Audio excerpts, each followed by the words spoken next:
Welcome to the Stripped Podcast. This is your host, Allison Lassard. Let's get into it. Someone can want you and desire you, but never actually fully choose you. Wanting is easy. Choosing someone requires courage and action and devotion. So today we're going to dive into the difference.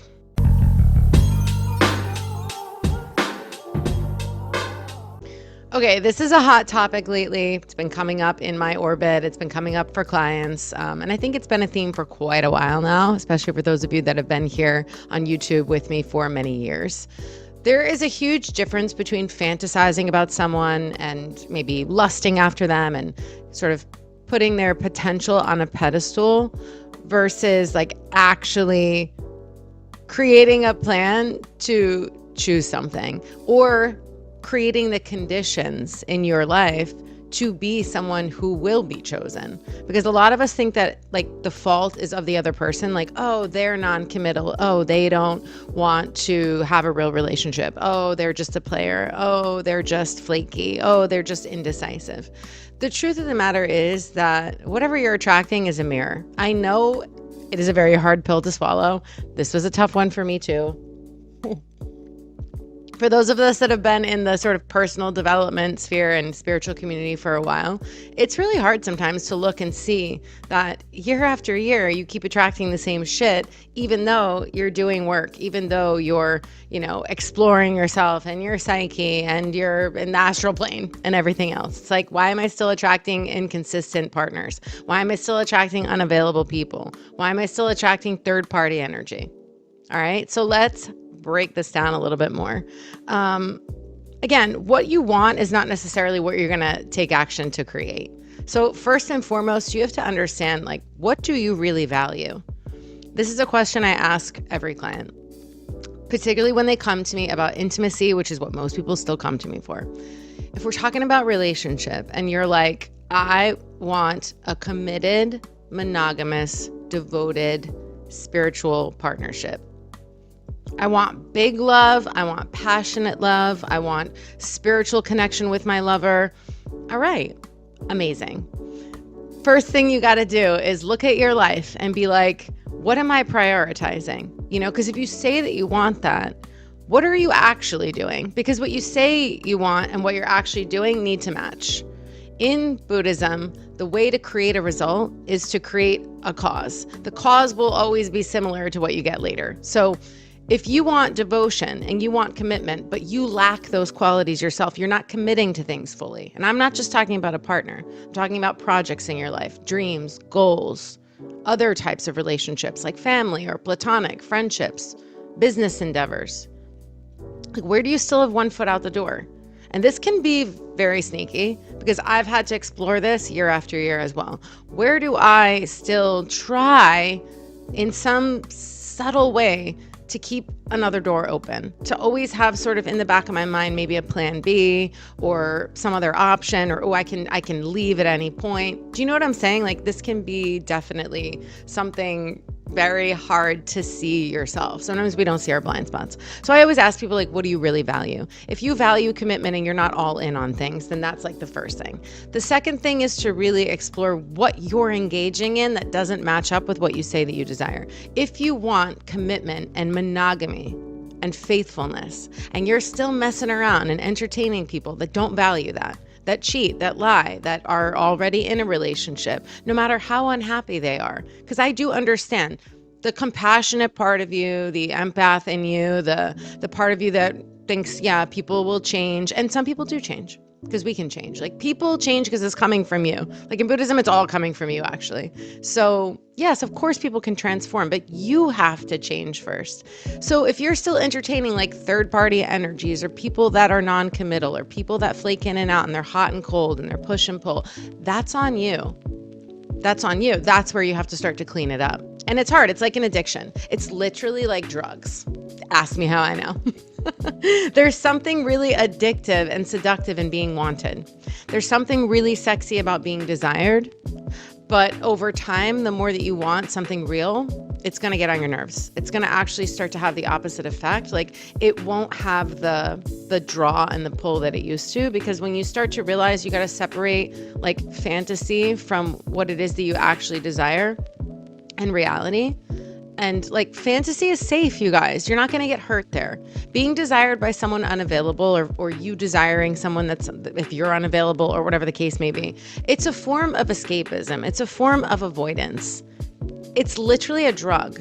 It's like a way to tap out of your reality, the one you don't like, and sort of exist in this fantasy realm where nobody has to take a risk. Nobody's feelings are going to get hurt. No one's going to get rejected. No one's going to have to make any sacrifices. Nobody's going to have to take any losses. When I started on YouTube and we were talking about, conscious relationship, a lot of people were in that category. They were in fantasy, but they weren't in reality. And when you start to ground these things into reality and you recognize, oh, wow, the person that I want is married with 5 kids and has no plans on leaving. Oh, but they're my twin flame. Well, guess what? I'm not saying that that's not the case. I'm just saying, let's be realistic. If you're creating the causes to remain in a fantasy realm and not bring that desired, reality into fruition, that's on you. So you have to stop entertaining people who are married, for example, or who are not available, or who have a pattern of not committing, and understand that that's your mirror. So it's like you have to almost separate what it is that you want from maybe the person or the thing that you want temporarily.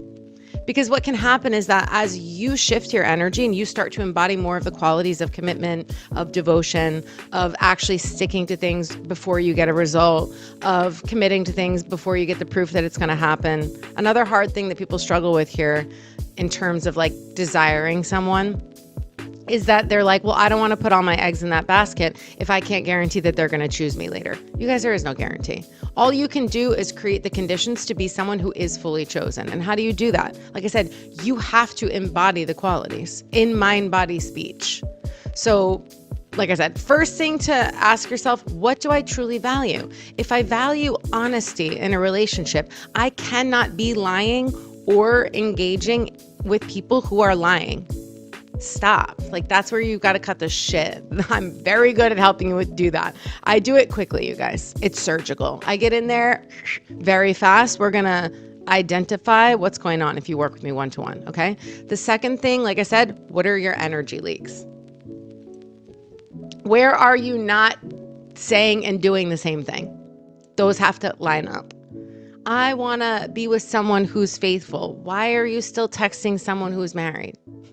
Why are you still lusting after the guy who's got a girlfriend or the girl who's got a boyfriend or whatever? Why are you still trying to get someone to choose you who's impossible and unavailable right now? It's a core wound that person's pressing on. And that core wound that you're trying to fix through the unavailable person or through the unavailable thing, that's what you've got to recognize. Because what you desire is valid. And if you want it, there's a reason why you want it. But wanting something, and like I said, starting to actually align your life properly so that that thing can happen are two totally different things. And that's where I love to get in and support people.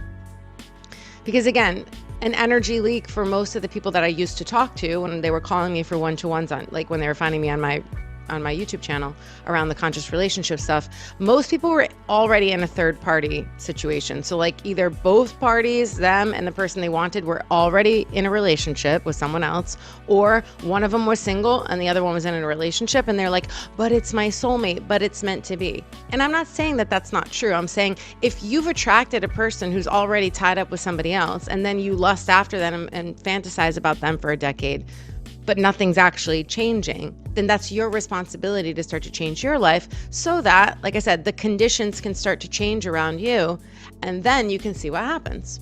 I'm not promising anything, but in some cases what happens is that the person that was all tied up starts to clear out their life. But I can't promise you that. All I can say is that you have to create the causes for the results that you want. Like produces like, And like I said, I think the hardest thing for people to recognize is where they're not all in. Because like I said, it's sneaky. It's really sneaky. If you want devotion, you have to stop accepting the little breadcrumbs that you get. A lot of people want to be desired. Like I said, it's very seductive to feel desired, but over time it's going to wear you out, because when someone wants you, but they never come to get you, they never want to actually fully be with you, it wears on your self-esteem. You start to feel unworthy. You start to be like you start to take it personally. Oh, this person says that they're super attracted to me. This person's telling me you're the love of my life. This person's saying, I want you so bad. And then you're sitting there looking like, why the fuck haven't you changed anything? Year after year, here we are. Same shit, different day. People still tied up in other things, people not making you a priority. Why? Because they're not making themselves and their dreams a priority. Again, it's all a mirror. So I know that for me personally, when this was happening, I had to recognize that, again, being wanted and being chosen are not the same thing. A lot of people will want you because it's a way for them to express and channel some sexual energy, some emotional energy with no risk, with no sacrifice, with no loss. And again, it gets boring after a while because you're like, well, you're not getting your needs met. But some people can ride on that breadcrumb for a really long time, and they only need a little hit, every so often, and it keeps them going, and vice versa. And I understand that if you lacked attention and love in your childhood, like, you will be drawn to people who breadcrumb you. You will be drawn to people who are unavailable. You will be drawn to people who don't commit to you. You will be drawn to people who settle in very mediocre situations and then say that you're the one that they want, but never actually take the steps to come and be with you. And like I said, over time, it gets old. It gets so old, you guys. I promise. If you heal, if you understand that a person that's unavailable can't meet your needs, so you have to meet your needs. You have to choose yourself. You have to make your desires a priority.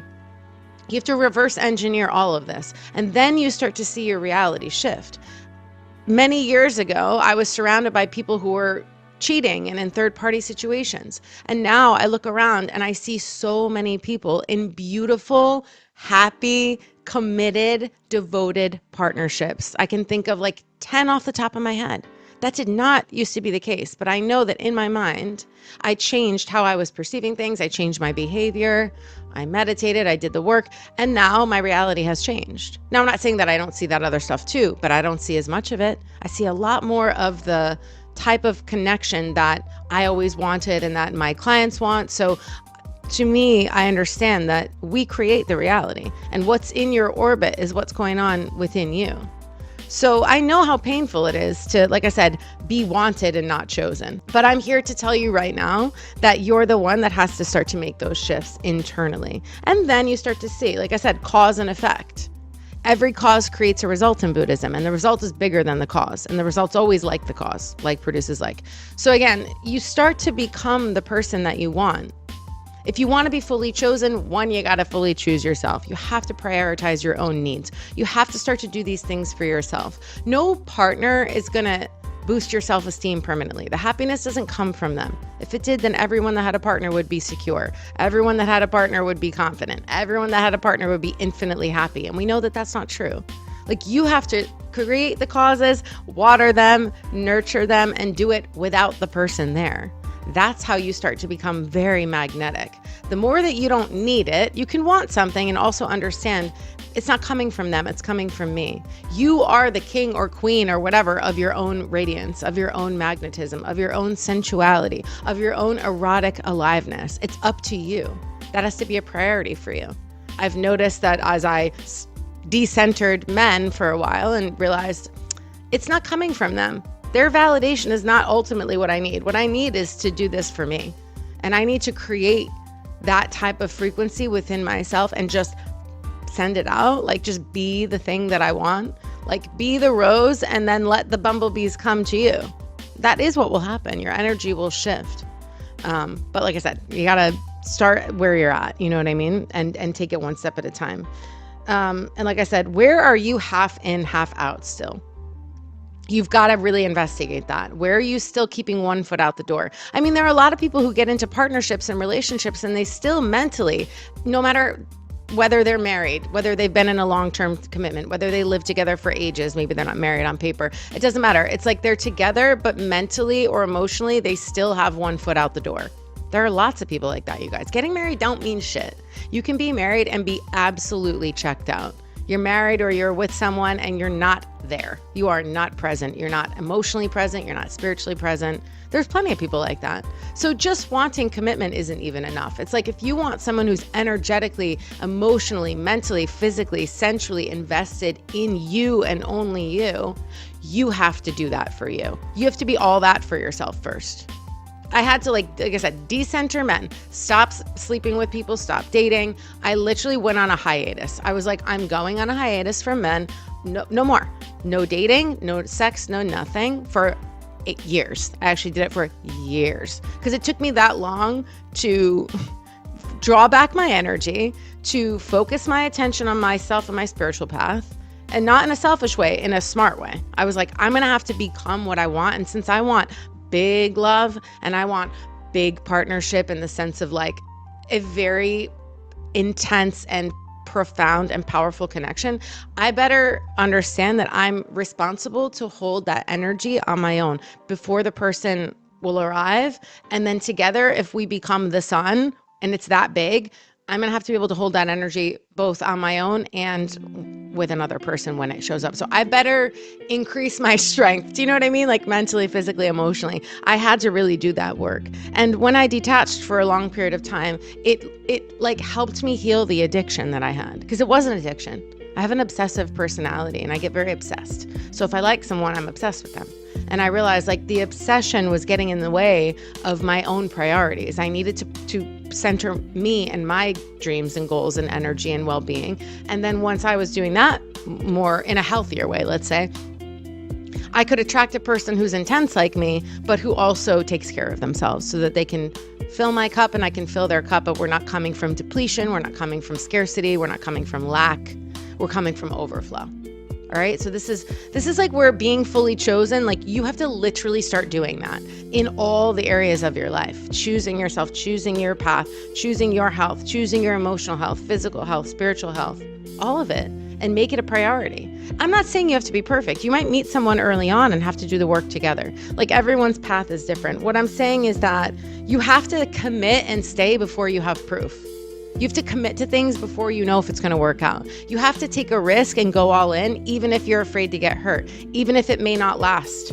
That's how it works. That's the only way that you get something big. Like to be fully chosen in something, you have to literally throw yourself into it 100% without a guarantee. And this is where most people get stuck and then they never fucking go for it. And then they never have the thing that they really want. And that's a shame because you can create the thing that you want. So I'm going to leave you all with that today, since this was a hot topic this last couple of weeks. If you want to work together one-to-one, I definitely have new stuff coming in the new year. So there will be more, but right now you can work with me in an intuitive session. But I'm going to have like more relationship focused stuff coming in the new year. Don't worry, it's on its way. I've been working with people one-to-one right now to get a feel for where we're all at collectively and where I'm at as well. So new stuff is coming, but you can book a 60-minute intuitive session below. You can also add on a 30-minute like follow up to that. You can't book the 30 minutes separately, but you can add it on. So that way we would meet twice, like in a shorter period of time, like within a couple, like 30 days. So feel free. The link to that is below. And, like I said, this is something big that I love to work with people on. Devotion, going all in so that you can experience what it feels like to be fully chosen, to be devoted to be one of one for someone, and they're one of one for you. All right? I hope that this was helpful. I love you guys, and I will see you on the next one.